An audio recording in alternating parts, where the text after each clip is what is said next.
Tuesday, and I actually should update my name because we're both ungovernable, David. Yeah, Uh, but I'll two's better than one. What's that? Two's better than one. Well, yeah, ungovernable squared. There we go. That's going to be my name, ungovernable squared. And you know the thing that got me today, Kevin, was original captive audience member Jeff Reynolds is in smack dab in the path of the hurricane, right? Yeah. So he gets a mandatory evacuation notice. Like, what in the actual, you know what, is a mandatory evacuation notice? How does the government, by what authority does government think that it can remove you from your home for a weather event? That, yeah. man, You know what really I think it is? I think it's a message saying, if you're in trouble, we're not coming to rescue you. That's all it means. Yeah, well, we right? discussed this last night at a public fire briefing here in Cave Junction, and the sheriff, who is in charge of evacuation levels and evacuation notices and all that, somebody asked him, said, you know what, how come they're not mandatory? And he said, well, you can't make them mandatory. You know, you can't force someone out of their home if they want to stay in their home while the fire's around them. You know, and a lot of people would stay at their home and they would defend their home. Yeah. And a lot of people do. And I was just, man, I was taken aback like that. I hope it's like you say, that they say it's a mandatory evacuation, but no one's coming to, you know, there's no lawful, what I would consider unlawful activity to remove you, because that would just absolutely, I couldn't see how you could possibly do that. I just updated my name here. It's unmandatable Kevin. So we got ungovernable David and unmandatable Kevin. And nice. and we're thinking of Jeff and hoping everything turns out all right there. But he's not somebody you can mandate either. Yeah, I think one of the issues when you move out of the city of Portland and move to the country and throw away your TV and eat a lot of peaches, you end up with farm animals. So, you know, you can pack everybody up, you know, the dog and everybody in the car, and go to higher ground or whatever it is. But now he's got goats and chickens and all kinds of things he has to find a home for, because I would assume if he lives in Florida, I would assume, like everybody else who lives in Florida, you're living, you know, a couple feet above sea level, since it's basically a flat swamp there, which is probably one of the reasons I wouldn't live there. That and alligators and snakes that swim. Yeah. But yeah, so that's something to think of. I know it's the same thing here with fires. There's a couple of groups. Cowgirl 911 on Facebook is the big group where you can mobilize if you have horses or cattle or sheep or goats or chickens, whatever it is you need a place to go when the fire is approaching. Everybody mobilizes and helps everybody out. So hopefully they have the same thing down there in Florida. Yeah, definitely. I think that these voluntary groups are much more useful than the government, which tends to be the government doesn't love you, and they can't save you, and they won't save you. They'll save a politician's butt before they save yours. And they'll lose your goats if they don't kill them. That's right. We saved your goats by killing them. Yeah. We took your goats, but damn, we can't find them. Well, and we're going to talk a little bit about some gross government incompetence. Well, you know what? Let me just hit this one right off the bat, because this is an issue we've been hearing constantly in Oregon about the terrible public defense crisis, how there's no public defenders. And there's a federal judge in Washington County who has said that has issued an order with a deadline that anybody who doesn't have a public defender will have to be released because their constitutional rights are being violated. However, all of this seems to be ignoring the fact that the only reason why this is happening, because they're literally swimming in, you know, $500 million worth of funding and another $100 million in emergency funding that has just been signed, you know, by the governor. And yet this is happening. So Kevin Barton, who's the district attorney in Washington County, who defeated a Soros guy for re-election. And he's been there since 2018. He's the reason why when criminals cross an invisible line from Multnomah to Washington County, they get arrested and prosecuted. So only the dumb ones actually show up thinking, isn't this just like Portland? And it's not. He's doing what he was elected to do. That's right. He's doing what he's elected to do, and that is to actually protect our citizenry from people who violate our rights through crime. And so he wrote an op-ed here that has appeared in the Oregonian, which it's been my understanding it's been hard to get the media to cover any alternative point of view to give us money. It's the end of the world. We have to let criminals go. We don't have enough public defenders. And he wrote an editorial here saying, actually, the real problem is severe, gross mismanagement, a crisis of mismanagement by the Oregon Public Defender's Office and all of its branches throughout the state, because he points out that the municipal courts that process thousands of misdemeanor criminal cases in the state have the same legal mandate requiring court-appointed attorneys, but they don't have a crisis. They aren't having a public defender crisis. Now, how is that possible? Well, the answer is that the people who are running the Office of Public Defense Services are unaccountable.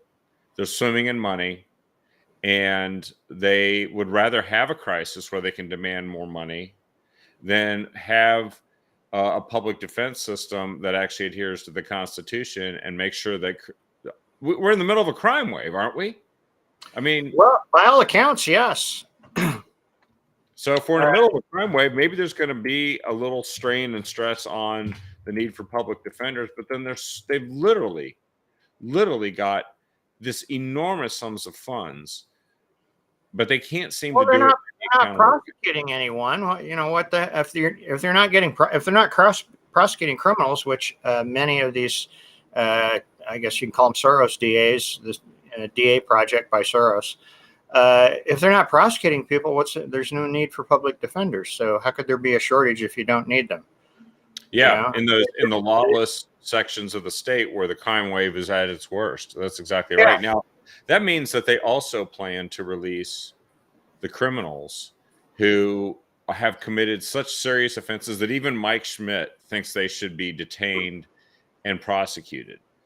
Those are the people that might actually end up on the street here, which means that we don't have a justice system or a legal system. And it sounds like the school or the bonds for counties. If you don't pass this bond, criminal the kids are going to get it. That's right. The kids are going to get it, or old people are going to be robbed because we can't, fund the police department. And like you say, they're washing money, right? I mean, there was just trillions of dollars of federal money was printed and floated around 2020, 2021, and 2022, if I'm not mistaken. Is that not correct? There's an enormous sum of money that's been put out there to help enhance public safety, supposedly. Now it gets channeled into stuff that doesn't do anything for public safety. In fact, makes it worse, so we can have nonprofit executive directors running around and earning high 5-figure and 6-figure salaries while they administer equity everywhere. So meanwhile, equity pimps, we call them equity pimps, and then loads of people running around on the street who apparently you can't arrest for smoking fentanyl and blowing the smoke in your face. But the other thing about this is, haven't we heard this story before? It seems like everything the state of Oregon does costs an enormous amount of money. They fail at it. And then when it fails, they say, you need to give us more money.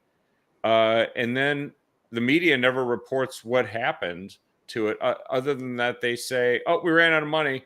You need to give us some more money. I don't think they want to solve this, because these are the same people who think it's super awesome to end incarceration as we know it and let people out without any bail, cashless bail. These same folks think that's a super awesome idea. I mean, Kevin Barton's calling them out here, but where's the media? And where are people like Governor Kotek? I think they actually think we shouldn't have a justice system because those are the real victims. All these people that are stealing, busting in our cars, shoplifting in our stores, assaulting people on the street, selling fentanyl to kids. This Killing is, people. yeah, literally killing people, and they're actually the real victims, not the rest of society. Because Mike Schmidt said this the other day. He goes, "Our community has failed has failed ourselves. We have failed ourselves." And he just like, it's everybody's fault. Nobody actually did Community or the wrong. district attorney's office? That's right. That's right. Isn't there someone running against Schmidt? Let's say his name. Yeah, it's a Schmidt show, and Isn't there someone running against Schmidt?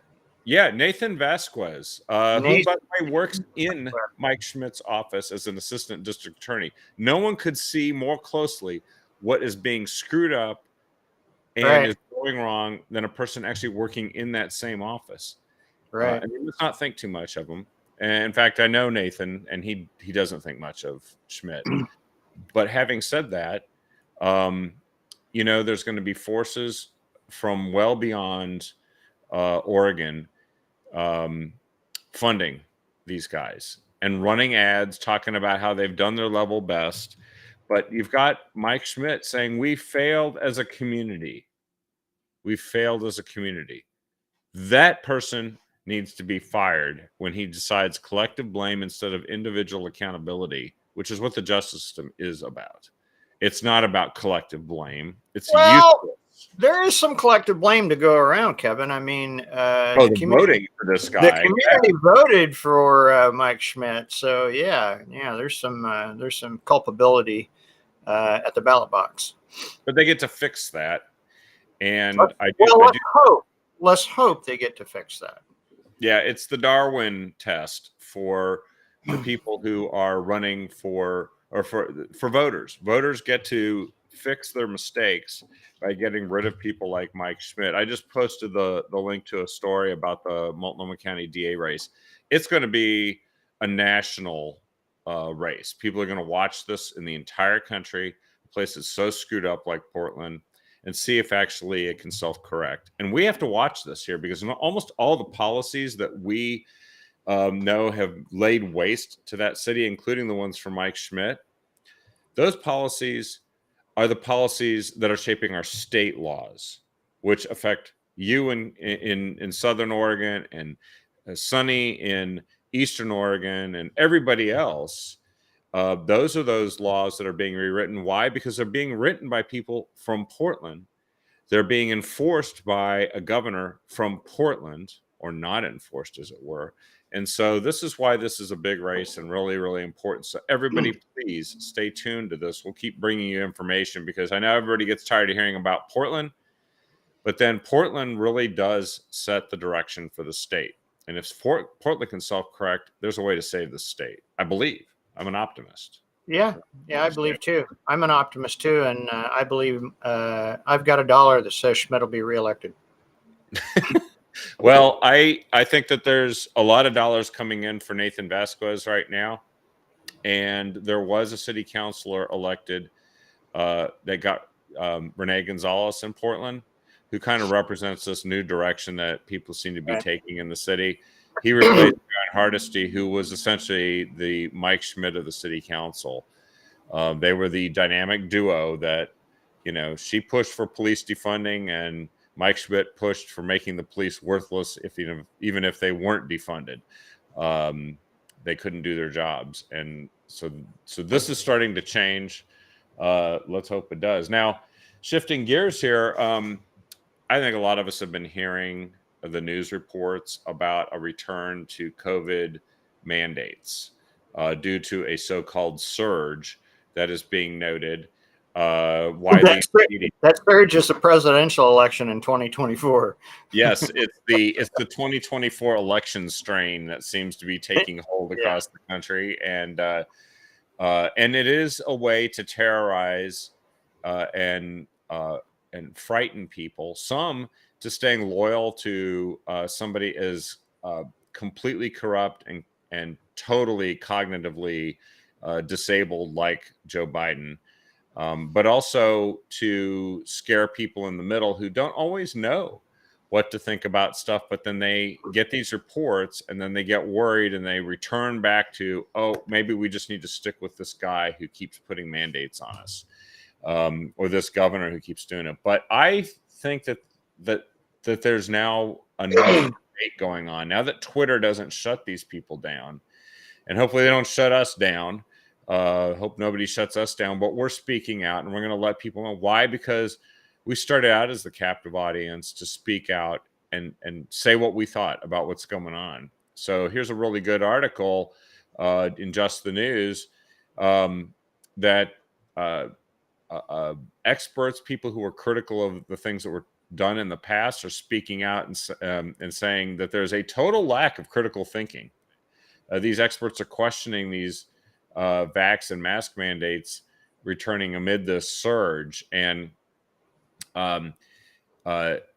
the criticism here is, if a tiny bump in the rate of new weekly COVID hospital admissions, that is still among the lowest rates over the last 3 years, relates to a surge, then what is an actual large rise called? The use of this hyperbolic language by so many media outlets that over dramatizes risk skirts very close to misinformation. You think? I think so, and that's that he's being kind, because we're calling them out as actually doing something that seems to be,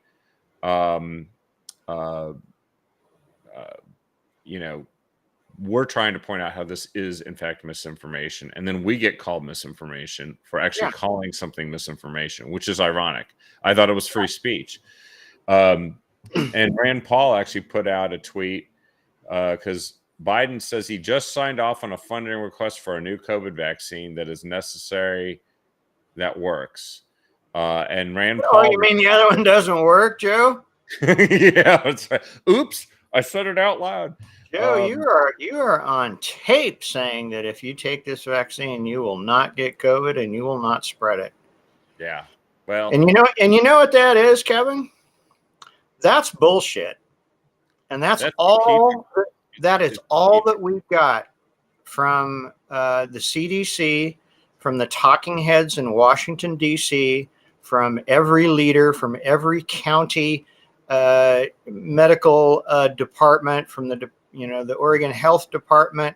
It was all BS all the time. And to say that it borders on misinformation is the extremist of understatements.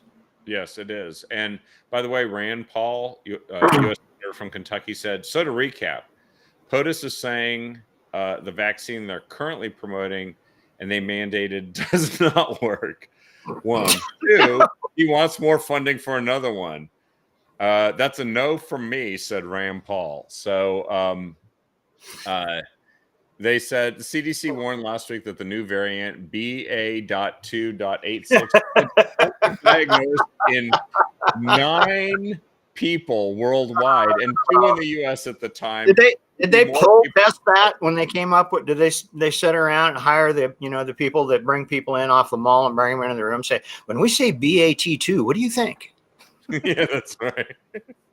Well, and they say that this may be more capable of causing infection, and there are a total of 9 people worldwide infected with. Holy cow!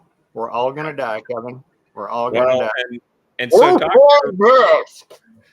so Dr. Robert Malone. Well, let me mention this too, because it looks like the CDC has, and this has been reported in a couple of news outlets, has quietly removed the ability to go to the CDC website and report what are called vaccine adverse events. I'm familiar with that system, VAERS, VAERS, and you're supposed to be able to go in and report if you've had a vaccination, if you experienced anything. It's a national database. It's been going on since the very first vaccines were administered. It's gone, according to this report. when visiting the VSafe page, it says, thank you for your participation. Data collection for COVID-19 vaccines concluded on June 30th, 2023. If you have symptoms or health problems following your COVID-19 vaccination that concern you, please contact your healthcare provider. You can also report to the Vaccine Adverse Event Reporting System, which is actually exactly what you can't where do. you're at. Yeah, it's the older system managed by the CDC and the FDA, but you have to go to like a medical provider and get them to do all of that.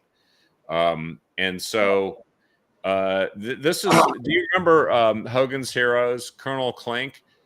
I see nothing. Yeah. Nothing. Yeah. Yeah, that's this, isn't it?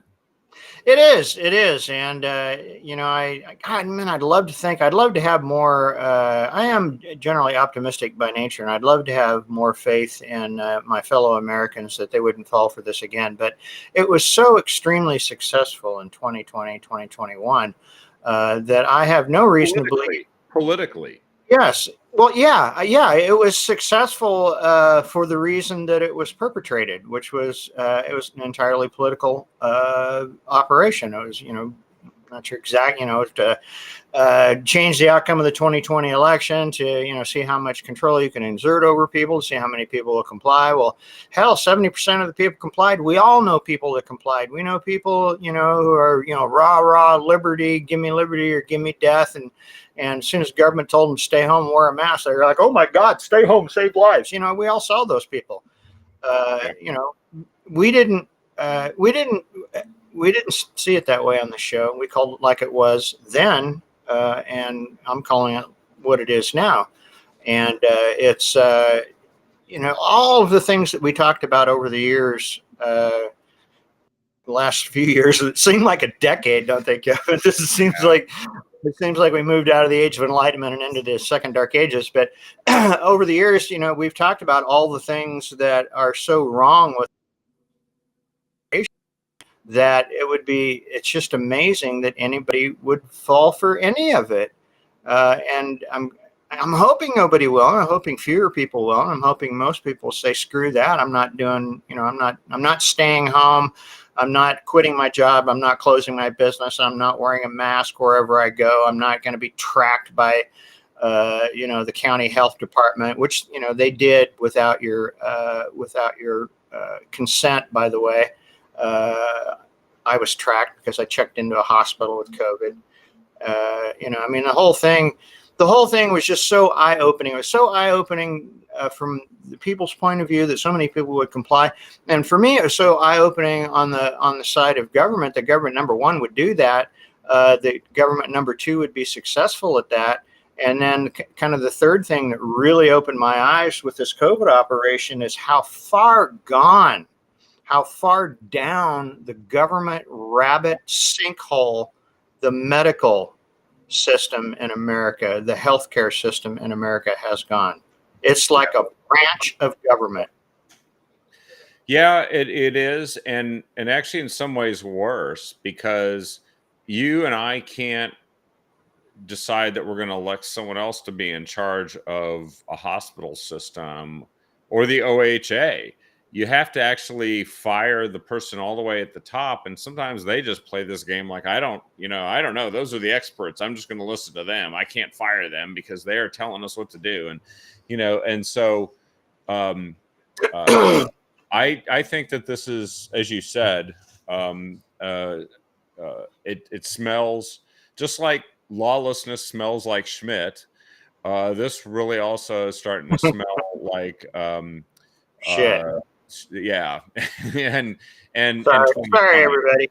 It's smelling like 2020 and 2021. And I just think they can't resist the power that it gives them and the ability to terrorize people, which there are still people walking around who look, if you want to wear a mask, wear a mask. I say that's you're free to do it. The issue is when you're trying to force everybody else to do it. I agree. And I don't think there's even a constitutional basis for being able to order people to do this. But Well, we've never, when we've had, and I'm not even sure, I guess you call it a pandemic, whatever it was. I mean, we've never had pandemics or epidemics or anything like that in the history of civilization in which we quarantined healthy people. yeah, And that's so fundamental. That's the fundamental wrongness, if you will, fault of this particular strategy, which which speaks basically to the fact that it's a political operation. So in 2024, I mean, this stuff will probably come on in October, November. The things that that it will allow them to do in 2024 is the same things they did in 2020. Lots of mail-in voting, lots of shutting down in-person voting locations. Yeah. Lots of irregular stuff. And there's a lot of stuff that probably people don't realize that was unable to take place in 2020. There was all those gatherings and stuff where people were not allowed to go. There was door-to-door, ground game that didn't happen, and it really throws a big wrench into traditional campaigning, if you will. Maybe not so much for presidential campaigns, but if you want to get elected city council and you need to walk door to door, and everybody's scared to death of open the door and talk to you, then it's difficult. Yeah, and I really do think that part of it is also to stifle debate on the issues, because if you can take somebody and say, well, you're canceled for questioning this, then a major public policy issue cannot be fully debated and discussed.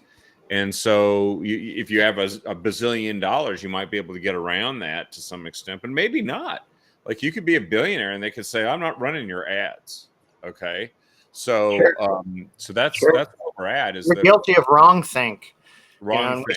Yeah. I mean, we saw that it was false huge. Opinion. False. It still is for COVID. It still is. You can still, didn't we get kicked off YouTube or get our strike 2 or whatever it was on YouTube because of something we said about COVID or the medical system?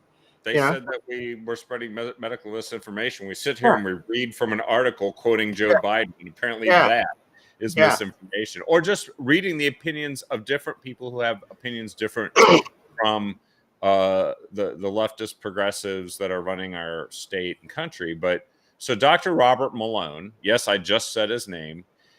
He believes that no evidence. There we go. We're getting kicked off. Yeah, for bringing back protocols. He feels they were illegal from day one. How dare he say that? That's a false opinion. But he said that what's happening now is what we have labeled in the past fear porn. And he compares it to something which is a great lead into our next set of stories, which is climate hysteria. He says that this is just like what they're saying when the world's going to end, which is a fabulous lead in to the story that hit today, that more than 1,600 scientists, including 2 Nobel laureates, they have declared the climate emergency, not climate change, the emergency associated with what is described as climate change, as a myth. They have said this. And when you read this article, it's actually very compelling, because they recount all the instances of doomsday climate change predictions, which we are constantly bombarded by. Every time something happens called summer, when it gets warm, or anytime some kind of weather, like a tornado, a hurricane, a flood, it's all caused by climate change. And it's all signs that the world is ending soon, just because people drove their SUVs around or used natural gas to cook their food. And this group is calling on other scientists to, quote, address uncertainties and exaggerations in their predictions of global warming, unquote. And they have started this group because they believe that they should start moving back towards discussing science in the way science is designed, which is to prove things and to question things They Oh, say climate whoa, science should be. whoa! I Question know, thing. I know. Hey, whoa! Pull it back. Pull it back. That could be misinformation. Just saying that you're going to question something. They said that it should be, quote, less political, while climate policies should be more scientific, unquote. How dare they say that? They are engaging in more false opinion and misinformation by actually stating this. You cannot question science. When will Yeah. these people get it through their heads? You cannot do that. So the winner of the 2022 Nobel Prize in Physics, not somebody who won it in 1963 and is totally unable to complete a thought and maybe has the cognitive capacity of, I don't know, President Brandon. No, actually, Nobel Prize winner John F. Clauser was one of the signers, and he is quoted as saying, misguided climate science has metastasized into massive shock journalistic pseudoscientists. In turn, pseudoscience has become a scapegoat for a wide variety of unrelated ills. It is promoted and extended by similarly misguided business marketing agents, politicians, journalists, government agencies, and environmentalists. Wow, that's quite an impactful statement by an actual scientist who's questioning what marketing agents for businesses, politicians, journalists, government agencies, and environmentalists are saying. How dare he do that?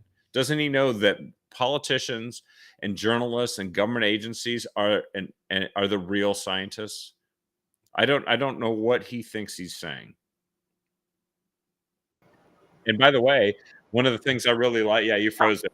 One of the things they recount here is the series of times that the supposedly the great authorities on this, which are the politicians and journalists and government bureaucrats, they've predicted 10 out of the last 0 climate apocalypses. Have you noticed that? Because in 2009, former Vice President Al Gore, a famous climate scientist, famously predicted that the Arctic would be ice-free by 2013. He later backtracked, according to Reuters, who said Gore was around 2012. Yes. He was merely quoting other scientific reports, and Gore had 3 years that he had 3 years earlier published The Inconvenient Truth, a subtitle for what was the planetary emergency of global warming and what we can do about it. He made $24 million off that film. Celebrity activist Greta Thunberg tweeted in 2018, 5 years after Gore's doomsday prediction, that, quote, climate change will wipe out all of humanity unless we stop using fossil fuels over the next 5 years, unquote. Oh, hell, that's now, isn't it? 2023. Yeah. So it's happened. The world has already ended. Sorry. But reportedly she deleted that tweet at some point. Late 2022, I would imagine. And then, of course, John Kerry. Catch up, John. He's the special presidential envoy for climate. He spoke at a conference in Edinburgh, Scotland last week saying that, quote, scientists have spent a lifetime tracking this human-made crisis, described themselves as alarmed and terrified, and one said unequivocally, quote, we are now in uncharted territory, unquote. Humanity is inexorably threatened by humanity itself, by those seducing people into buying into a completely fictitious alternative reality where we don't need to act and we don't even need to care. But it turns out that's the one I'm buying into. It's just a reality that they're pushing that I don't need to act and I don't need to care. and actually, this declaration that was signed by these 1,600 scientists calls out the recent claims about natural disasters such as the wildfires in Maui caused by electrical wire going down and wind blowing. Are you sure? I heard on the news it was climate change. So did I. It was everywhere. So it must be true. It was on the internet as well. And as you know, the famous quote from Abraham Lincoln, everything you read on the internet must be true. It's checked. It's checked before they allow it on there. That's right. I don't know. Abraham Lincoln was a really sage guy to give us a quote about the internet. Anyway, in Canada, the heat waves across the globe, all driven by climate change. The declaration goes on to challenge the ever-ready blame on Blizzards too, by the way. Yes, as well as droughts and rainstorms. Rainstorms, and also any other weather you do not like. Snowstorms apparently can be caused by global warming. But this declaration says there is no statistical evidence that global warming is intensifying hurricanes, floods, droughts, and such like natural disasters, or making them more frequent. In fact, there are less hurricanes now than there were 40 years ago, which is amazing that people are living in places where hurricanes used to hit and no one lived there, and now people live there, so now there's devastation, which isn't the hurricanes fault. Climate change is fault. Right. It's a decision by someone to go live where hurricanes show up every so many decades. Right. But they said there is no climate emergency, therefore there is no cause for panic and alarm. We strongly oppose the harmful and unrealistic net zero CO2 policy proposed for 2050. They are proposing adaptation instead of mitigation. Adapt to it. And that might be wise, because if it turns out that all these things that we're doing actually don't change anything about the climate, then you better have been spending decades adapting to whatever's happening anyway, because you can't stop it. Right. Well, if global CO2 levels were in fact affected by change in human behavior, the net effect is we would have we'd have less food. Yeah, that's right. In fact, I think, isn't it in history when it's been warmer due to natural variations in the climate? Those have been times of prosperity and growth in population. Plants thrive with about three times as much CO2 as we currently have in the air. You get them up to about 1,100, 1,200 parts per million, and they thrive. And I believe, I'm not an archaeologist or whatever those people are called that would look at the different layers of in the earth and to see where plant growth was. But I'm fairly certain I've read that we've had higher CO2 levels where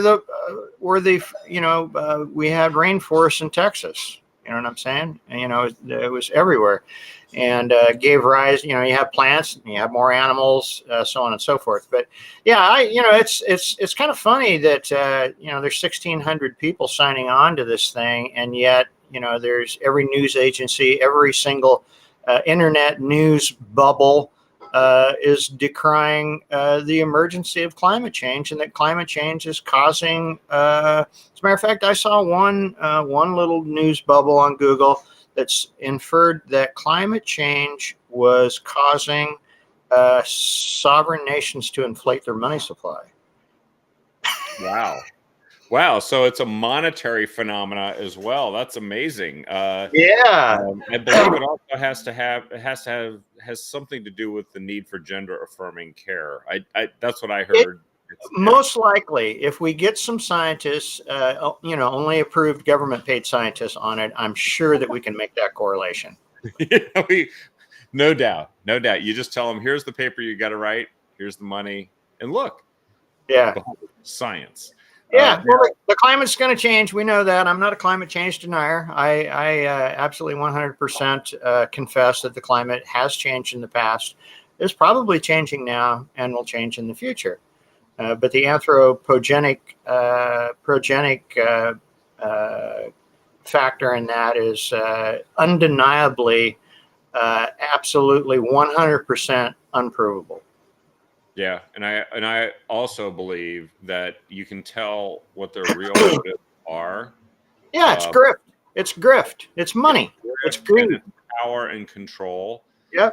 Because look, we had Representative Ed Deal on the show recently, who is pushing a bill, tried to push a bill which he thinks actually might get some bipartisan support, to reintroduce nuclear power as a possibility here in Oregon, which has been banned at the ballot box, I guess, some years ago, because it's now an Oregon company has come up with a very safe version of it. one that can't melt down, basically, and doesn't require all this water, and can, with a very small footprint, can generate all the electricity we need. However, they aren't the people that are promoting climate change hysteria aren't falling all over themselves to embrace this idea yet.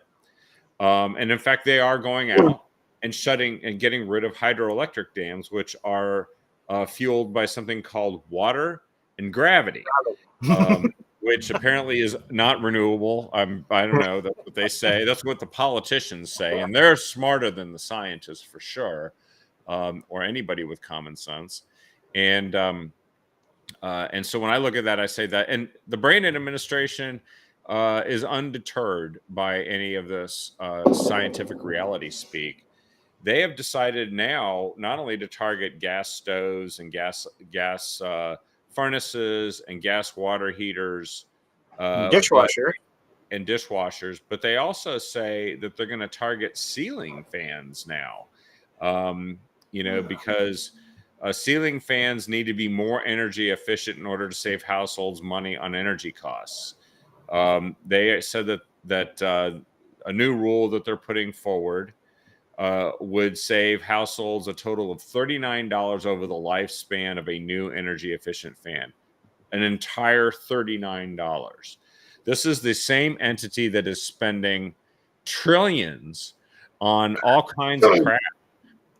More than we actually have in terms of tax revenue, and they're going to save somebody $39 on a ceiling fan that might cost less than $39.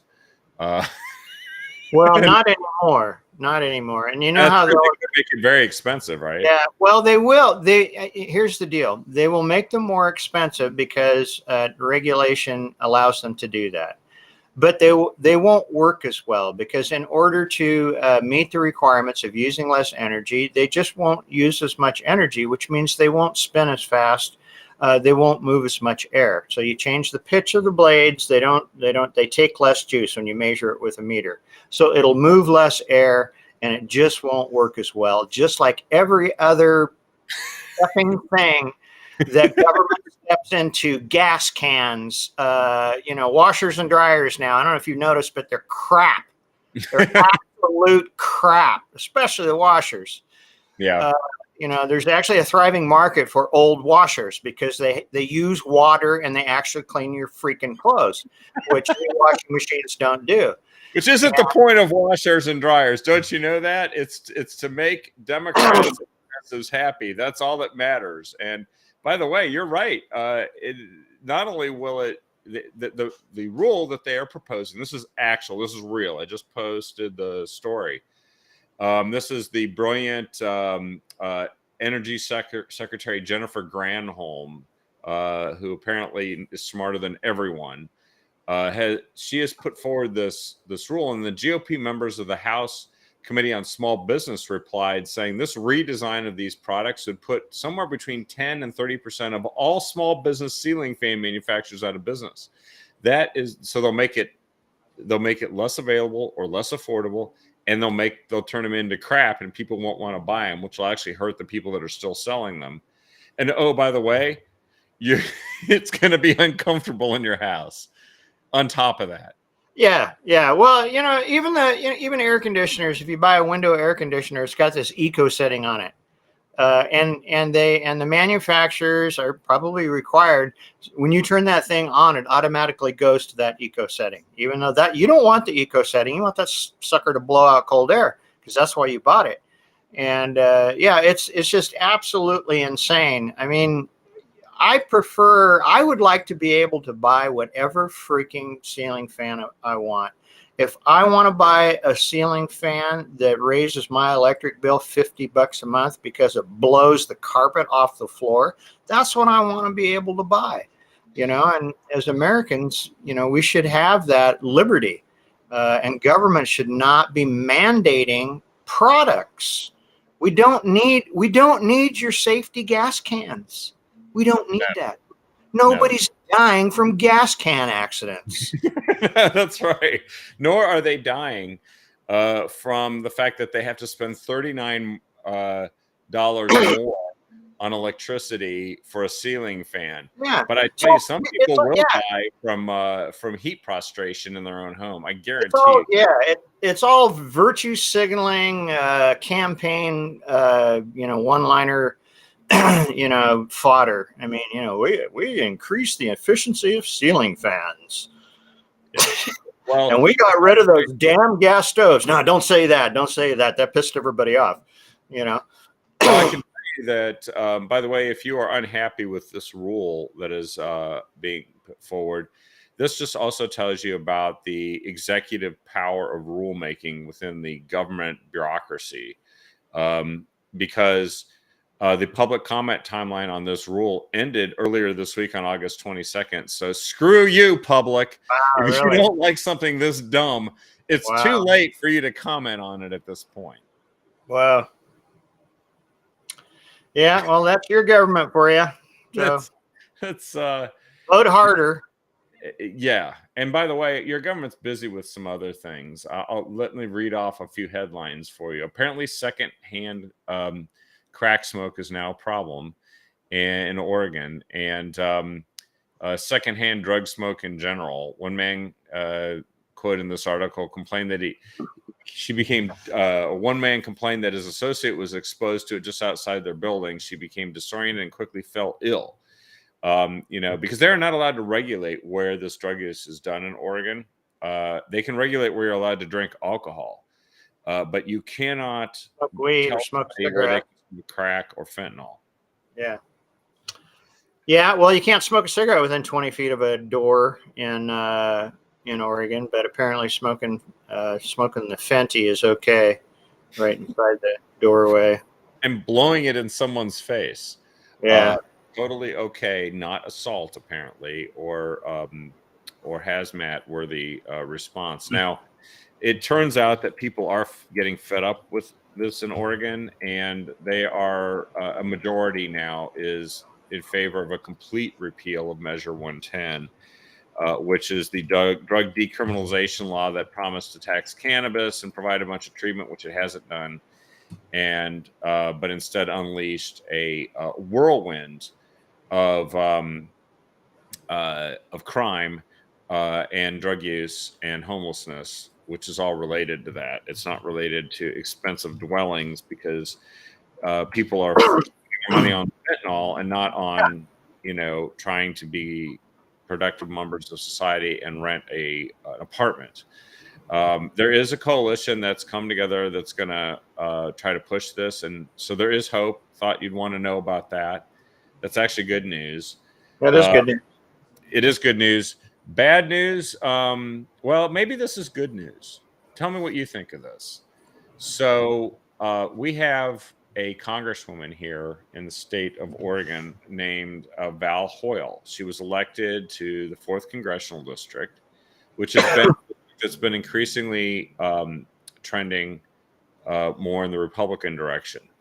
It was held by Peter DeFazio for 18 terms in Congress, 18 two-year terms. Wow. And but she managed to prevail in 2022 over Alex Skarlatos, the Republican nominee. Turns out that all the while, last year when this was when she was running for Congress, she was named in a lawsuit by a black woman who was working, get this, as the person overseeing discrimination for the Bureau of Labor and Industry, of which Val Hoyle was the head of the Bureau of Labor and Industry. She was elected to that position, and apparently she discriminated against this person. This person actually filed a lawsuit and won $1.7 million in damages against the Bureau of Labor and Industry under the tutelage of Val Hoyle, the person who's supposed to be looking out for your rights to begin with. Now, Val Hoyle, last year when this was going on, actually didn't do anything to respond to this, because the reason why this damage award happened is Carol Johnson actually reported that she was having this problem, told Val Hoyle this. Val Hoyle didn't. Val Hoyle did do something about it. She didn't do anything about it. She did do a news release for her campaign, for her future campaign, saying that she was taking action and had an outside firm studying it. They did nothing about it. So that was the basis for giving this damage award. Val Hoyle thinks that she is running for re-election, and now here's my take on it. However, I think this is one of these situations where unless we call it out and this produces some political damage for Val Hoyle, it's a win-win-win for the bad guys on this one. Well, first of all, Carol Johnson wins this money. Maybe she deserves it, but I don't know. That's our money. It's our money, which is the reason why Val Hoyle used the fact that she was the bully commissioner and said she was trying to address this complaint when it happened and got elected, talking about how great she was. However, this judgment, this $1.7 million, costs Val Hoyle absolutely no money whatsoever. She just hands the bill to the taxpayers. So unless it costs her congressional seat in the next election, I think everybody gets away and nothing. The taxpayers get screwed, and the voters of CD4, of course. Yeah. She'll continue to take bags of cash from drug dealers. Yeah, which is actually her other problem. The whole LaMotta story is haunting her too. Yeah. And she actually met with them, as we know. There's the story about how she met with them, had dinner with one of them, and then suddenly things then pulled some strings for them within the bureaucracy, which is what the real job of elected officials is. Got the drug dealers a $500,000 grant for their BS nonprofit. $500,000 of our money, once again, didn't come out of her pocket. Yeah.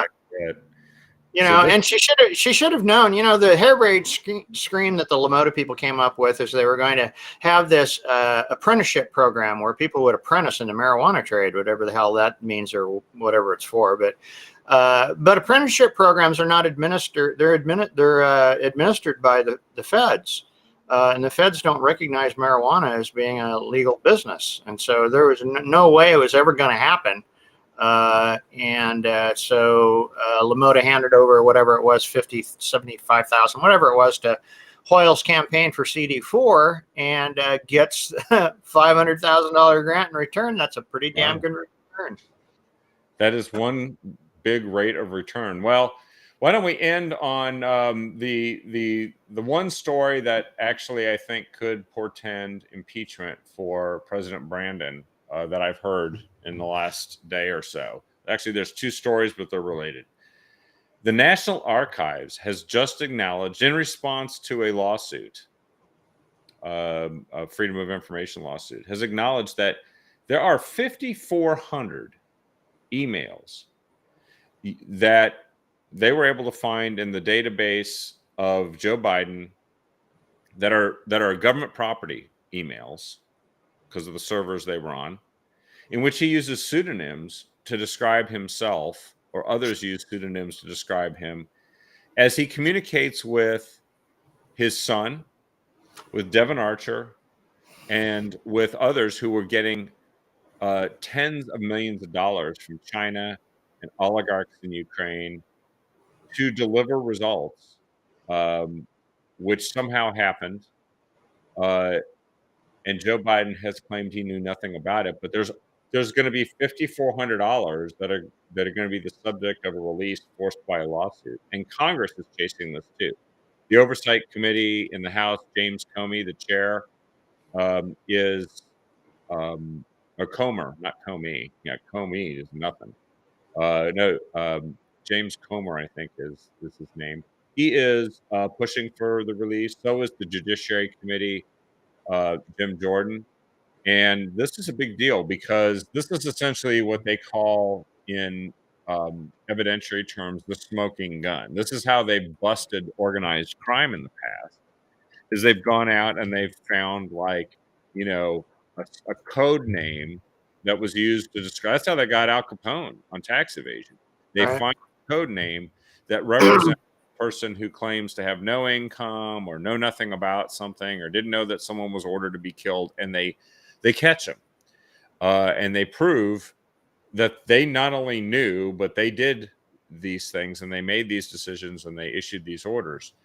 And this is coming to a head now because Congress is on this, and by all indications, there is going to be an impeachment inquiry, one that cannot be stopped or resisted by the FBI, the DOJ. They will have to turn information over that is requested by an impeachment inquiry, and they can't play games with it. And Seems so reasonable, given the it is given pretty the well. And there is one other story that happened, ironically, at the same time. Apparently, the cases that were filed against by Jack Smith, the prosecutor that's filed both the January 6th and the classified documents cases against President Trump. Apparently, before these last set of before these cases were filed, a staffer from Jack Smith's office met with the White House about all this stuff. Now, these guys have claimed endlessly that there's no connection, there's no coordination. Nothing to do with it. The Department of Justice is completely independent. It's being overseen by Attorney General Merrick Garland, and nothing is taking place. And it turns out that this staffer according to this highly placed, reliable source, met with Chief of Staff Jeff Zients and others within the Biden administration to coordinate on activities that had something to do with this case. And we've noticed, haven't we, how every time something bad comes out about Biden, something gets filed against Trump as a case. Yeah. And of course, that very recent report also said, another highly placed source said that the case in Georgia, Fulton County, Georgia, that someone from the White House contacted the Fulton County DA and said, you have to file this case on Monday. And she goes, according to this report, she said that the jury's not done with their deliberations. Like, I don't care, just make it happen.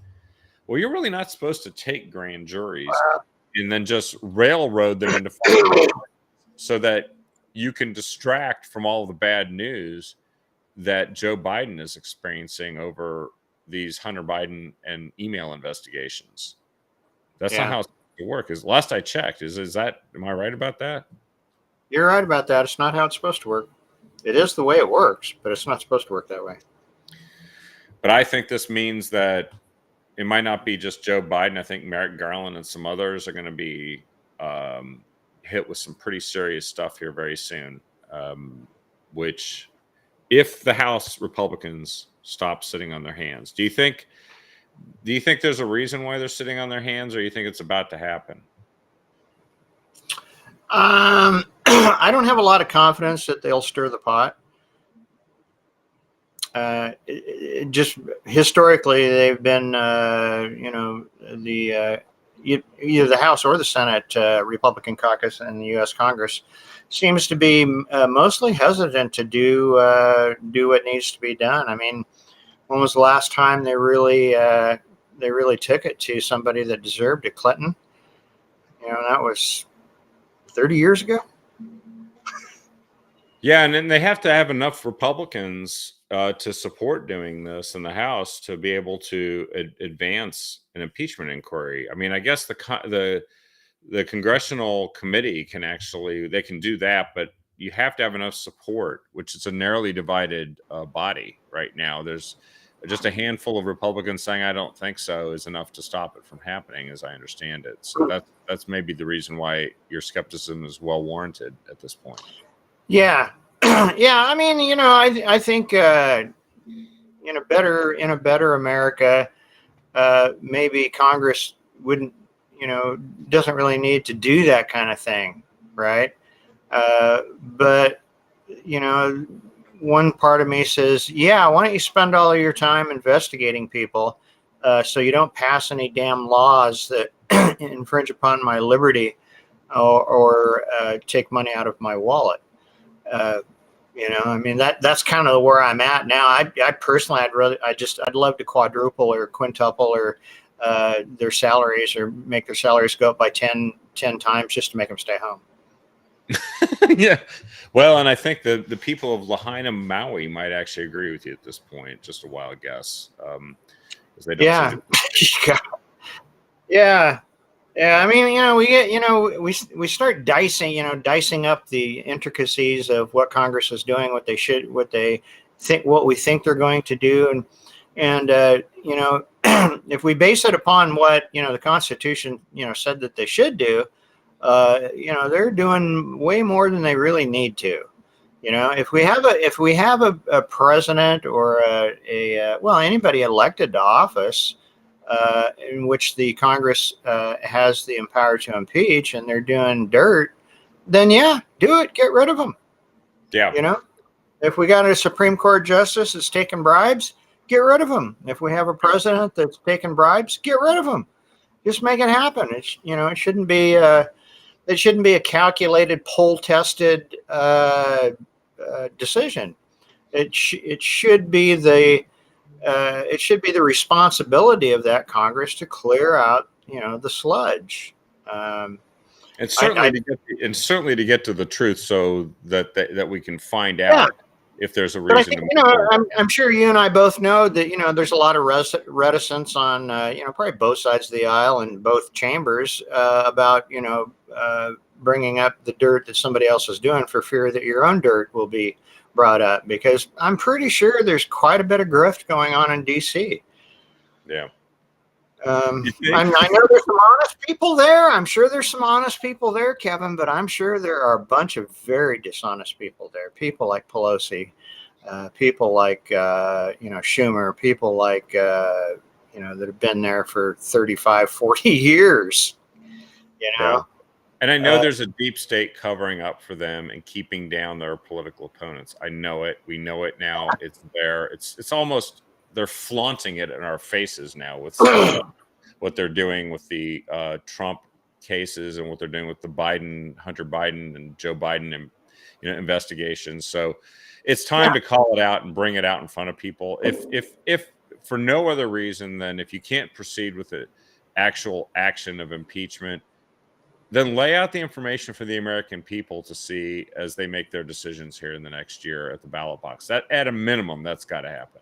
And I believe that's the right thing to do, no matter what. Well, yeah, the press isn't going to do it. So I guess now, Republicans in Congress have to do the job of the press. So.